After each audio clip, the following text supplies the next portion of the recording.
जियो जियो, क्या बात है, पारे बहादुर। ओ हो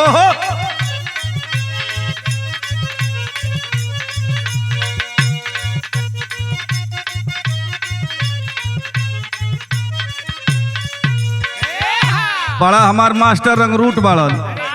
ये आजकल के कोनो लइका कहलत, भगवान शिव के दरबार में गईल कहलत, हर साल जलवा ढारे अइबो तो हरे इलाका बाबा।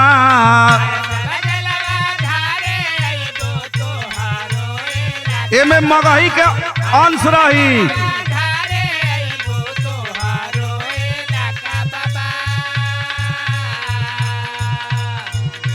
हर साल जलवा ढारे अइबो तो हरे इलाका बाबा। गोरकी से भिड़ा दो टाका बाबा, गोरकी से भिड़ा दो टाका बाबा, तोरे चिलम चढ़ाइबो पाका बाबा।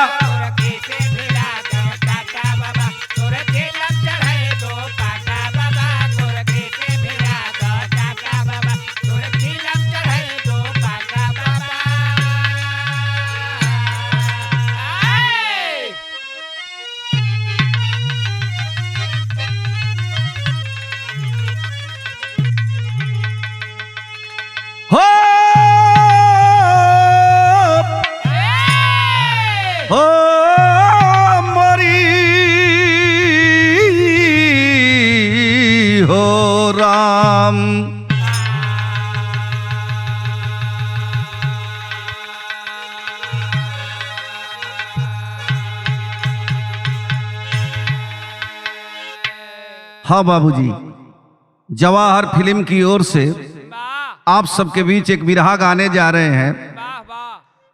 हमारे प्रोपराइटर यानी मलिकार महोदय कमलेश यादव जी हैं और हम गायक कलाकार रविंद्र यादव मस्ताना।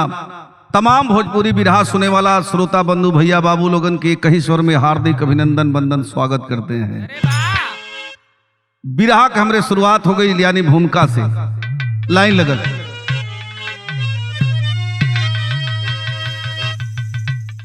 आजी करो संत सेवा चखो अंत मेवा, मिले सुख शांति जगत कृति गाए। करे आरती अवनी अंबर हमेशा, दिशाओं में यश का सुमन मुस्कुराए। माया के मूरत से ममता किया जो, अरे मलमल के कर अंत में पछताया। पड़ा सर पे सोटा जब यमराज का, तो अरे ऋषियों का आशीष ही काम आया।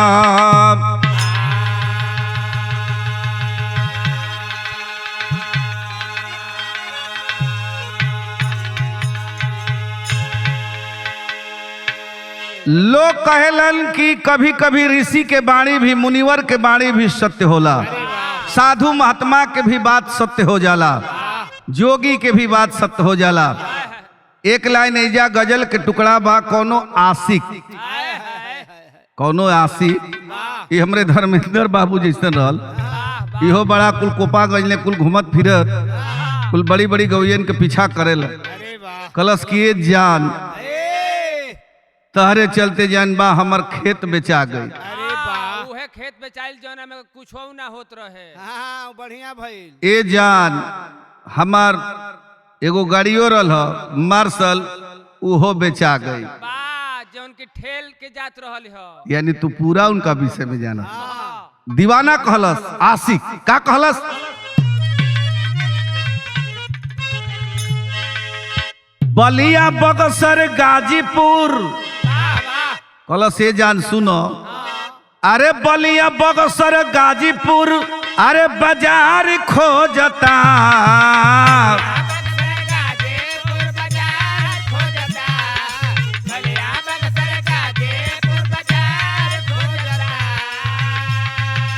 बलिया बक्सर गाजीपुर बाजार खोजता एगो पागल बा दीवाना तोहर प्यार खोजता एगो पागल बा दीवाना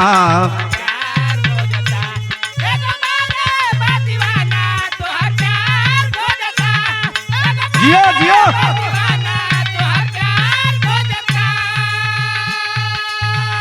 मगर भाव लगल इच्छा बहुते दिल में इंसान चाहेलन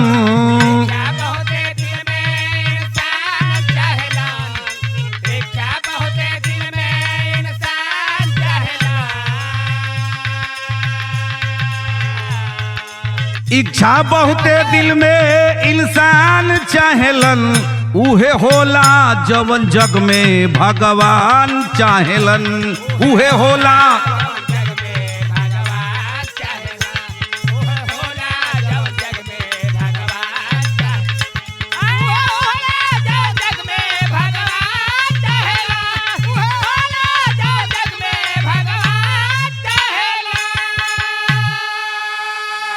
एजे से हमार बिरहा के शुरुआत हो गई कैसन बिरहा बा तनी गौर करिहा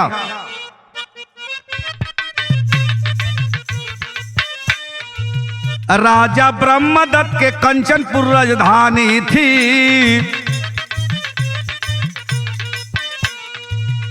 एक बेटा ब्रह्म केतु एक रानी थी बड़ा ही धर्मनिष्ठ राजा का परिवार रहा संत सेवा में अब दिल बड़ा उद्गार रहा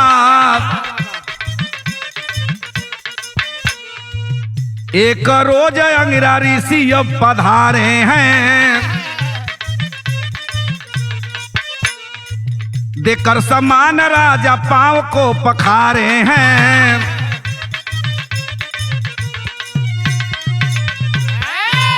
कहानी समझ ले एकदम बिरहा आईना नियन झलके लगी कंचनपुर के राजा ब्रह्मदत्त आ उनकर लड़का के नाम एक ही लड़का बड़ा सुंदर होनहार लड़का ओकर नाम रहल ब्रह्म केतु बड़ा ही धर्मनिष्ठ राजा का परिवार रहा प्रजा भी बड़ा खुशहाल रहलन राजा के व्यवहार से एक दिन अंगिरा ऋषि जो है राजन के दरबार में पधारते हैं अइलन अंगिरा ऋषि के देखलन महाराज जी पांव पखार के जौन बा अतिथि ग्रह में ठहरा दिहलन आ वही बेटा के अपने ब्रह्मकेतु के सेवा में लगा दिहलन वो मुनिवर के धीरे धीरे जो है ब्रह्मकेतु वो बेटा जो है पैर को दबा रहा है पैर दबावत है कमलेश भैया वो लड़का जौन बा मुनिराई के ऋषिवर के सपना में जौन बा डूबलन ऋषिवर देखत हवन कि जौन लड़कवा पैर दबावत का देखलन नींद टूटल तो लड़का से कहे लगलन का कहलन एक लाइन गीत बा मास्टर कौन गीत बा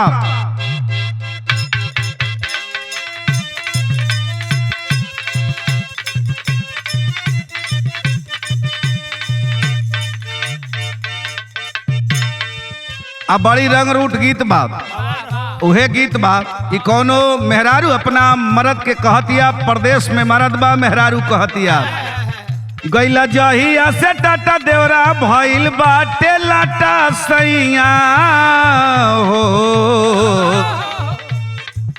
गैला जहिया से टाटा देवरा भइल बाटे लाटा सैया हो तू छुट्टी लेके आ जाना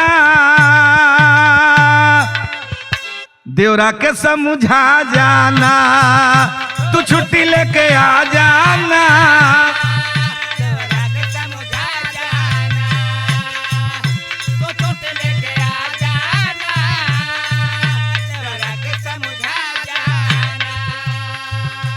नींद टूटल ऋषिवर सपना में देखले रहलन वो लड़का से बतावत तब बोले मुनिराई खूब कैला सेवकाई बचवा हो तब बोले मुनिराई खूब कैला सेवकाई बचवा हो सुनो परसो दिनवा जाई तोहरो जनवा जाई तोहरो जनवा। सुना परसो दिनवा जाए तोहरो जनवा। अंगिरा ऋषि जौन बा वो लड़का ले कहतरन कि बेटा आज तो तू हमार पैर दबावत पड़े। आय हाय हाय मगर परसों दिन इस दुनिया में तुम नहीं रहोगे बेटा। का कहलन बारी उमर, अरे बारी उमर अभी बाटे लड़ी कैया।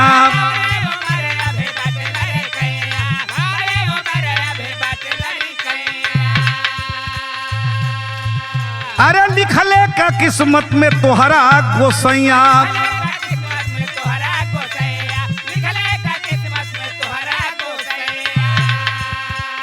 अरे हंसता हुआ आज पैर दबा रहा है बेटा मगर परसों दिन इस दुनिया को छोड़कर चले जाओगे।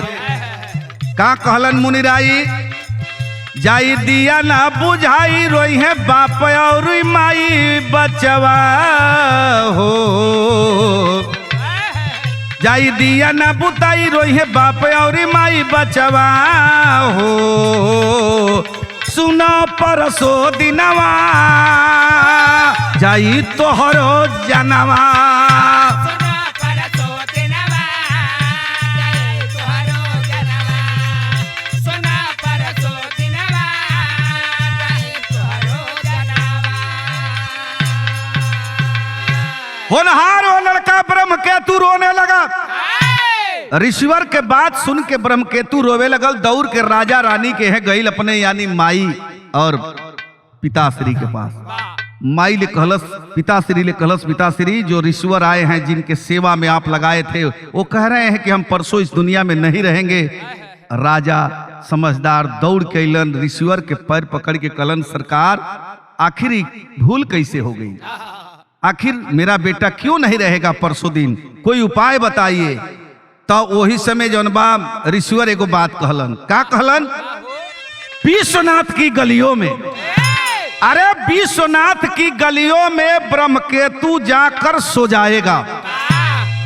कहलन की देखा हम देखले हैं परसों तोहर लड़का मरे वाला बा राजा मगर का जाने हो सके तोहर लड़का बच जाओ। एगो काम कर विश्वनाथ की गलियों में जाकर ब्रह्मकेतु सो जाएगा। शक्तिहीन चलने फिरने में अपने को बतलाएगा। बदल बदल कर भेष देव दर्शन करने आएंगे। बिना उठाए राह से मृत्यु देव इसे नहीं जाएंगे। अपना लड़का के भेज द काशी और वही काशी के मंदिर में जो राह होला ना वही राह में सुत जाई लड़का। अपना के अपाहिज बताई कि हम चल ना सकीला फिर ना सकीला। डेली बाबा विश्वनाथ के दर्शन करने देव आते हैं। अब मृत्यु देव भी अहन अब बिना उठौले एके ना जइहन लांग के ना जइहन। बस इतने कहे के बाद अगर जे आइल गइल ओसे कोनो दिक्कत मृत्यु देव लांग के ना जइहन। वही घड़ी लड़का अपन जीवन मांगी हो सकेला कि बच जाओ। तब मरणासन समझ के तुमको दया धर्म दिखलाएंगे। अरे मरणासन समझ के तुझको दया धर्म दिखलाएंगे। देकर पूर्ण जीवन तुझे आगे कदम बढ़ाएंगे। कलन जा बेटा काशी। राजा रानी आंख में आंसू बा गिरे लगल झरझर झर आंसू। रोवत हवन के कहीं घर के लाल एक कहीं बेटा चिराग बुझे वाला है का होई। तो वही जो है अब लड़का समझ गई कि अब तो हमरा मरे के बा। चल दिहलस काशी। काशी चलल मगर भजन गावत चलल। का गावत बा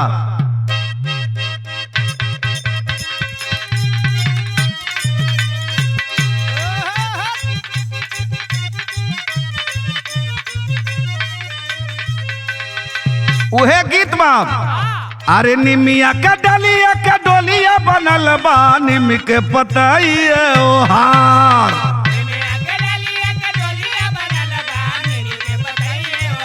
ओहो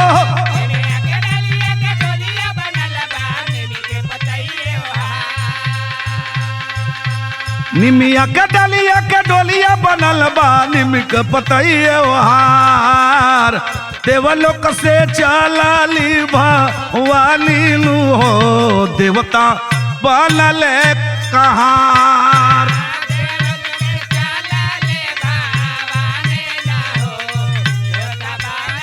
ओ हो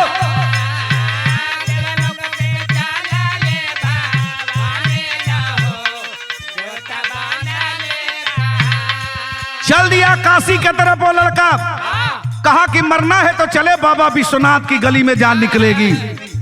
अरे काशी के नगरिया के धइले डगरिया मनवा में करत विचार।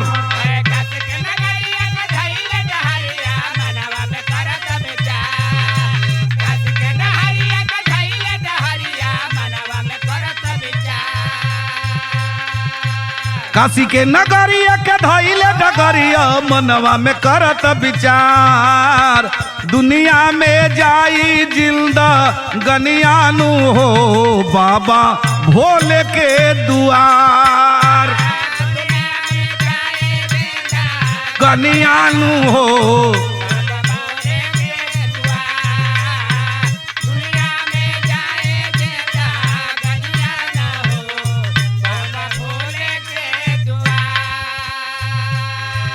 लड़का रास्ता में जात बा सोचत बा काशी दर में या नवाजे कर होला मरानावा जाला सारा गावा के धाम हो।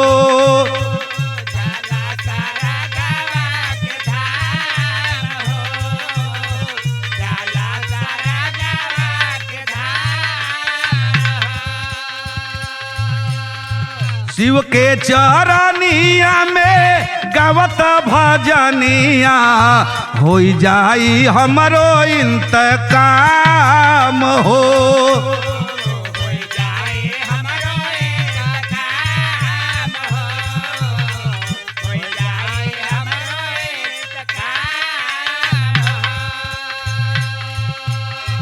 अरे सची लगनिया चरनिया में लागल जहवा सच्चा दरबार।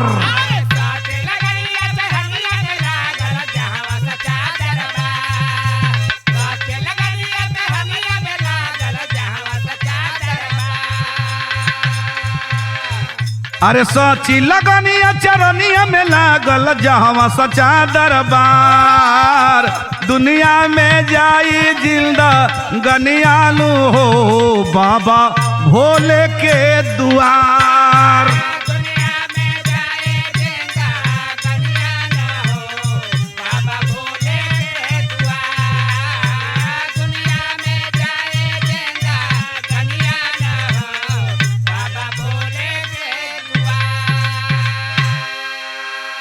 यही गाते हुए लड़का जो है बनारस काशी की तरफ चला है, बाबा विश्वनाथ की मंदिर की तरफ चला है।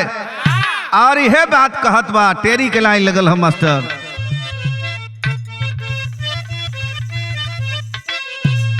अरे भिखारी हो भिखारी भिखारी तोह से मांगी जिंदगी। काटा कुटिल काल के कठिन जाल त्रिपुरारी। ब्रह्म केतु, अरे ब्रह्म केतु से राजा सुचंद्र लड़का जौन बा जात बा रास्ता में देखा वो रास्ता में का होता। ब्रह्म केतु से सुचंद्र राजा मिले राह में लिए बारात। पहले लड़की देखा देखावल ना होके बियाह सेट हो जाओ ना हुए जाके सेट कर दे। आज तो जबाने नहीं खे तो वही तरह सेट भई रहल। कुबर लड़का रहल, बड़ी सुंदर लड़की रहल। केकर लड़का रहल तनी हमरे बात पर गौर करिया। ब्रह्म केतु से सुचंद्र राजा मिले राह में लिए बारात। कंपलित कुमारी को ब्याहन कुबरा सूत लेके रहले जा। देख सुघर होनहार कुंवर, देख सुघर होनहार कुंवर दुल्हा बनने के किए है बात। बना है दुल्हा ब्रह्म केतु पहुंची बारात कंपलित नगर मझार। रास्ता में जात बा उ लड़का ब्रह्म केतु राजा सुचंद्र कलन के हमार लड़का कुबराह बा। एक करे के बोलाई कलन के सुन इधर लड़के इधर आओ, बड़े होनहार हो, बड़ा सुघर लौकत इधर आओ। बोलौलन कलन की चल दुल्हा बने के हो। कलन करे सरकार हमके दुल्हा मत बनाओ, हमर तो जनवे जाए वाला है, जाते हम काशी। परसों ये दुनिया के छोड़ के हम चल जाई। कहलन कि परसों न जेबा मगर बिहवा आज बा। चला अब का करबा, लइका तलवार के बल पर जनबा दुल्हा बनल, यानी राजा भिड़ा दिलन तलवार कलन बनना पड़ेगा। वो कुबर लइका के मैं दुल्हा के सेठ जनबा उतर के वो लड़का में पहिरा दिहल गईल। घोड़ा पर बैठल राजा के वो घोड़ा पर जनबा ब्रह्मकेतु दुल्हा बन के आज जब बारात नगर में पहुंचल आए, हाय हाय हाय इतना खूबसूरत लड़का देखा बियाह होत बा भइल का। एक लाइन गीत लगल,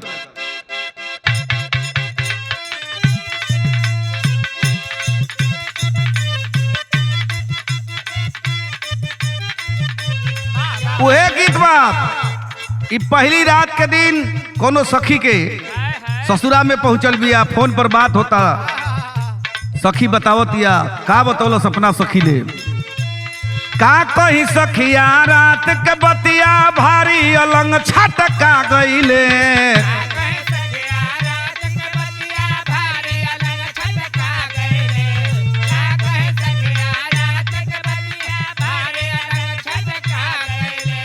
ए सखी का कही सखिया रात के बतिया भारी अलंग छटका गईले। मजा मारही में हमरो बलमुआ पलंग से पटका गईले।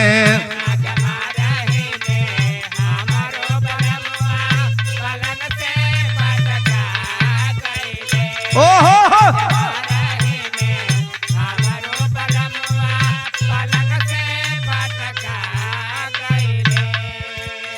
मगर उ ब्रह्म केतु दुल्हा बनल बा, घोड़ा पर चढ़ल बा, सेहरा पहले बा। देखा होत का बा, नगर में बारात पहुंचल। आज जब बारात पहुंचल द्वार पूजा में लगल भइल का। अरे चमक के चेहरवा बांध के सेहरवा दुल्हा दुआर पर आ गईले।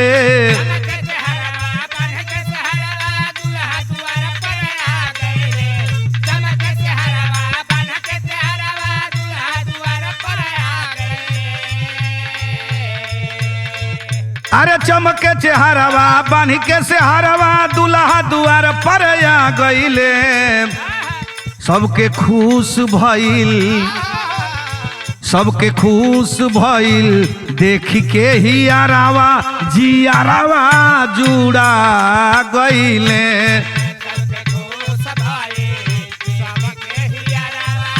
जियारावा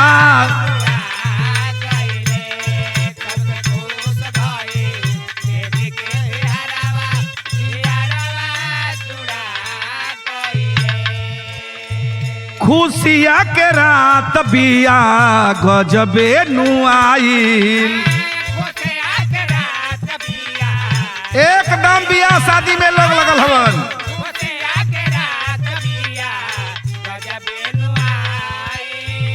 अरे दुल्हन के मंगिया में सेनुरा भराइल।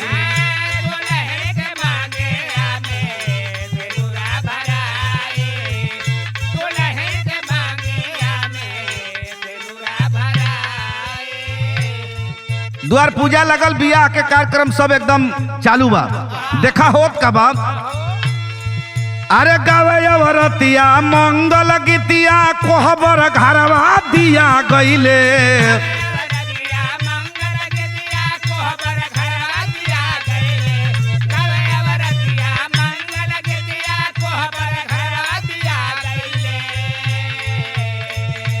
गावे अवरतिया मंगल गीतिया कोहबर घरवा दिया गईले। सबके खुश भइल देखी के ही आरावा जियारावा जुड़ा गईले।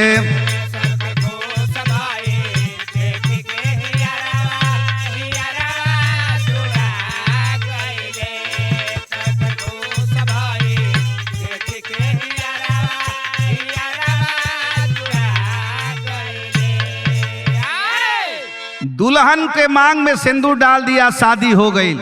आज जब शादी हो गई कोहबर घर मिल गई।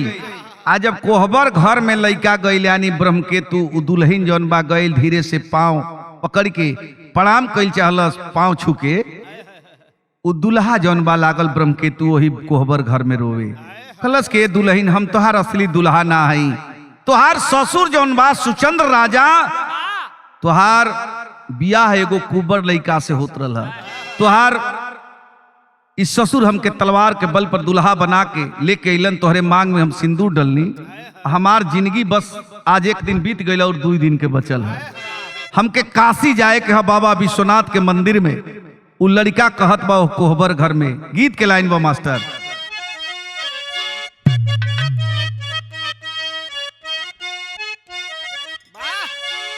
उहे गीत बा की सरंगिया वाले के अरे डेरावा बताई दे रे छोटकी नाना दी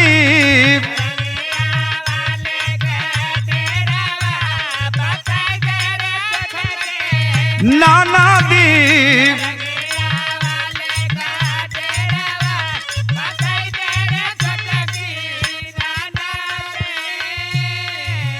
ओह कोहबर घर में उ दुल्हा कहत बा वो दुल्हन ले माटी के पिजड़ा सुतल से जिया पर ए दुल्हन अगर हमके रोकबू तब बस हमार परसों मरल मुंह देखबू हमके जाए तो हमके काशी में जाए के बाबा विश्वनाथ के यहाँ जाए के माटी के पिजड़ा सुतल से जिया पर परनवा जाइए रानिया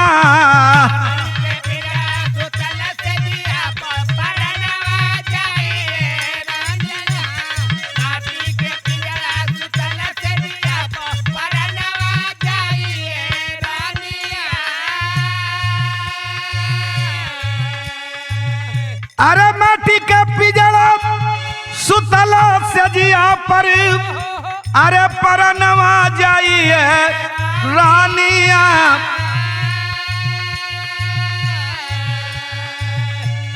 हम नाही हई तोहर असली दुल्हावा हम नाही हई तोहर असली दुल्हावा ई मनवा जाइए रानिया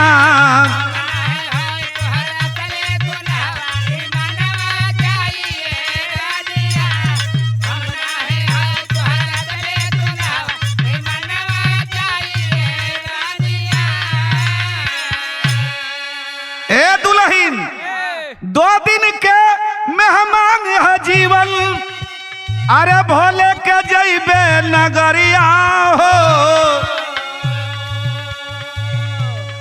जाना है तो उन्हीं के द्वारे जाना है तो उन्हीं के द्वारे परनवा जाइए रानिया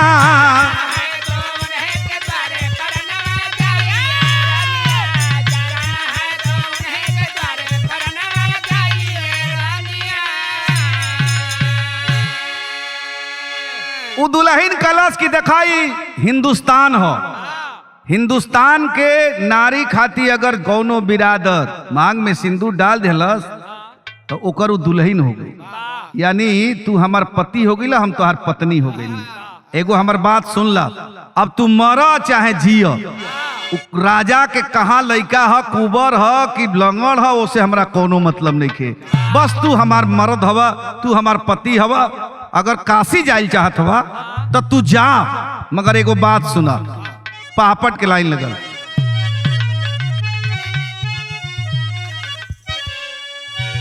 अरे लिखल है हमारे भाग में जवन गोसैया सही माना हो जा काशी जा कोनो बात नहीं की मगर एगो बात सुना अरे लिखल है जवन हमारे भाग में गोसैया सही माना हो अब मत छोड़ाव हमसे अपन पैया सैया माना हो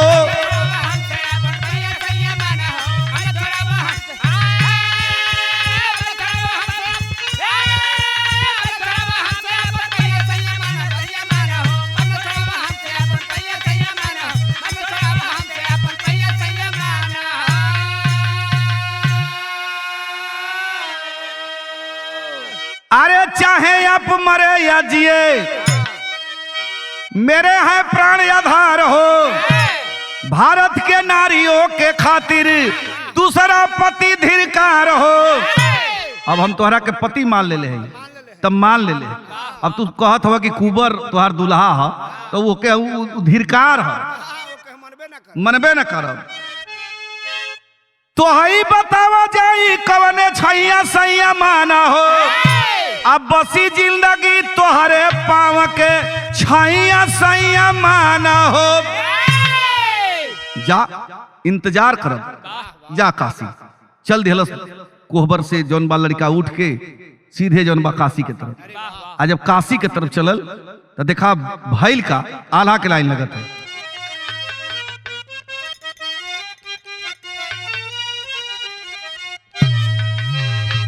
अरे पनिया के बिना कैसे, अरे पनिया के बिना कैसे जी अब मछरिया भैया।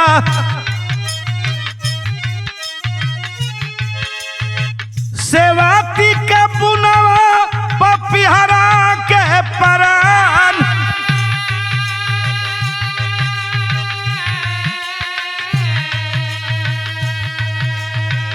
जैसे जो है लंकावा में सीता महारानिया भैया।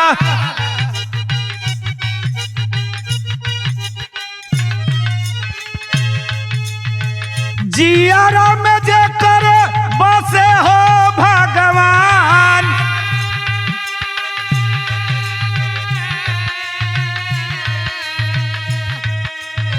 उर्मिला जोगिनिया जैसे लक्ष्मण के सथवा भैया।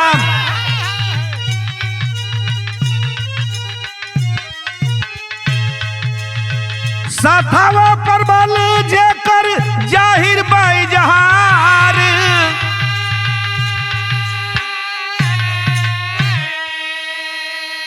ए भैया कलश औरत की जा, हम इंतजार करब। जैसे 14 बरिस सीता जी जौन बा चल गई रही लंका में रही ना, भगवान की इंतजार कैली, भगवान पहुंचलन।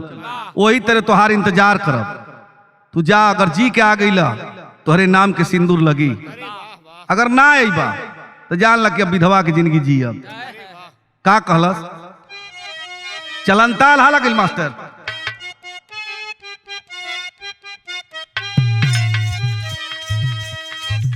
अरे जैसे सावित्री पति अपने सतीवान के,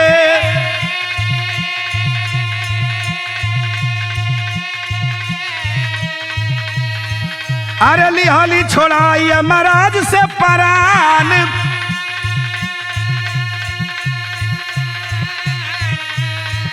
अरे वो सही चाह बसैया हम तोहरा के।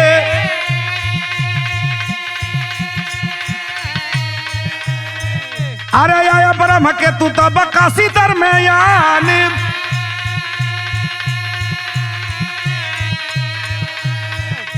बाबा विश्वनाथ के जाके गलिया में,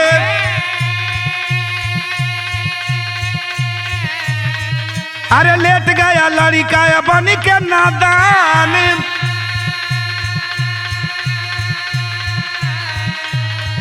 अरे भेष बदल देव दर्शन को आए।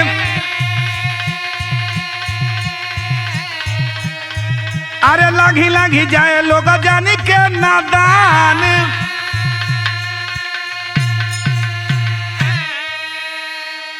वही जो है लड़का ब्रह्मकेतु बाबा विश्वनाथ के गली में सो गया। मैं देव लोगावस अल्लाह के लड़का नादान जान के चल जा। आखिरी बार बाबा विश्वनाथ के दर्शन करने के लिए मृत्यु देव आए। लड़का सोया हुआ है ब्रह्मकेतु। आज जब सुतल बा सोचलन कि लांग के जाई, मगर कहलन कि बेटा थोड़ा हट जाओ, थोड़ा हट जाओ। कलश कि हम एकदम चल ना सकीला, विकलांग हैं। आखिरकार अगर जाना चाहते हैं तो आप हमें उतना शक्ति दीजिए कि हम चल जाए, हमें जीवन दीजिए। समझ गई वो लड़को, समझ गई कि मृत्यु देवी है हवन। बड़ी लोग अलन चल गईलन, रिसीवर कलरलन कि बहुत ले गईहन चल जीहन लांग के, मगर उहे बिन लांग के ना जीहन। तो वही हुआ, आखिर पूर्ण जीवन देते हैं मृत्यु देव। जब दिहलन तो देखा भाई का आखिरी लाइन लगा।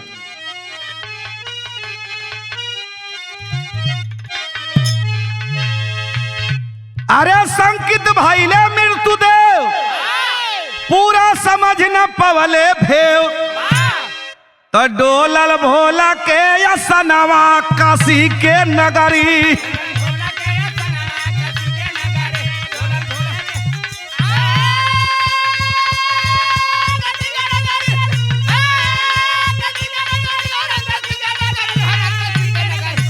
क्या बात है?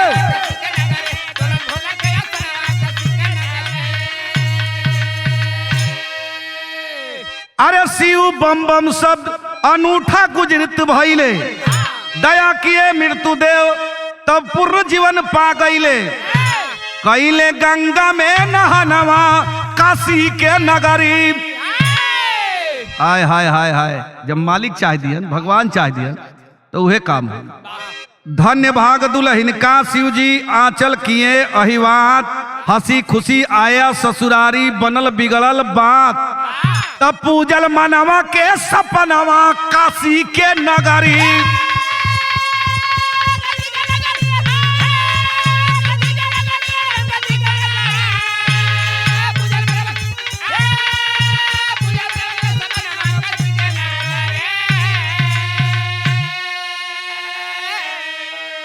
वही जो है लड़का भगवान के दिहले से मृत्युदेव के जिंदगी को पाया है काशी में गंगा स्नान कैलस जौन बया के किनारे विश्वनाथ जी के दर्शन कैलस आइल ससुरारी दुल्हन जब देखलस कलस की संज्ञा आ गई ना तब आज ले हमार तू पति हवा अब जहां तुहार इच्छा करे हमके लेके चला। लड़का अब आइल राजा यानी कंचनपुर राजधानी राजा देखलन ब्रह्मदत्त खुश हो गईलन राजपाट के लोगन के जौन बा बड़ा सेवा सत्कार कैलन। इहे भगवान के महिमा होले जेकर जहिया मरे के होई तहिए मरिहन। कभी कभी ऋषि के भी बात लोगन के लगे ले। आखिरी लाइन लगल गुरु बिहारी गुरु गणेश गुरु रामलाल गुणकारी स्वर्ग बसे कवि चंद्रिका बचन जी बने पुजारी। भिखारी तो से मांगे जिंदगी भिखारी तो से मांगे जिंदगी रविंदर राम कवि के रथा का गिरधारी भिखारी तो से मांगे जिंदगी।